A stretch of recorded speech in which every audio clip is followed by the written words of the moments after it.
ఈరోజు భారతదేశంలో క్రితంలో గత 10 సంవత్సరాలు 15 సంవత్సరాల్లో ఎండలు లేని విధంగా ఈరోజు కాశ్మీర్లో పెహల్గామాలో జరిగిన దాడి నిన్న అమానుషం నిజంగా భారతదేశం అంతా ఒక్కసారిగా ఉలిక్కిపడిన సంఘటన ఏదైతే నిన్న కాశ్మీర్లో జరిగింది.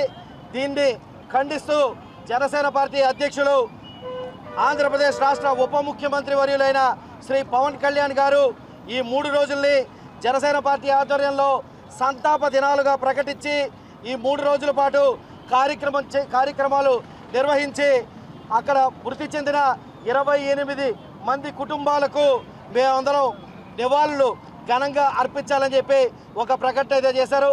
దానిలో భాగంగా ఈరోజు ఉదయం జనసేన పార్టీ నగర కార్యాలయంలో జెండాని అవహతనం చేసి ఈరోజు సంతాప దినాలుగా 3 సంతాప దినాలు ప్రకటించడం జరిగింది.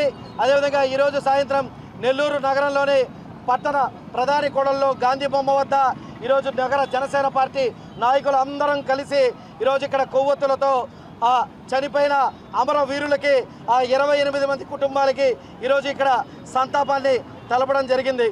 ఏదైతే నిన్న జరిగిన ఈ చర్య 28 మంది కుటుంబాలు 2 విదేశాలని తీసేస్తే 26 మంది భారతీయ టూరిస్టులని అతి దారుణంగా అతి కిరాతకంగా ఈరోజు అతి పైశాచికంగా ఈరోజు వచ్చేసి వారు చంపడం అనేది నిజంగా చాలా ఖండిస్తున్నాం.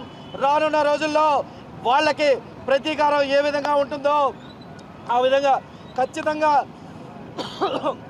రానున్న రోజుల్లో రివెంజ్ కూడా అదే విధంగా ఉంటుందని చెప్పి తెలియజేసుకుంటూ అదేవిధంగా ఈ 3 రోజులు కూడా ఆ చనిపోయిన 26 మందిలో 2 ఆంధ్ర వాసులు కావడం, అందులో ఒకరు మన నెల్లూరు జిల్లా కావల వాసులు కావడం నిజంగా చాలా బాధాకరం.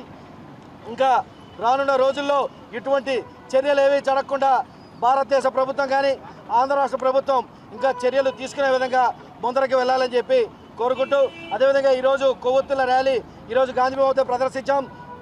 రేపు పార్టీ కార్యాలయంలో అందరం మౌన ప్రదర్శన నిర్వహిస్తాం.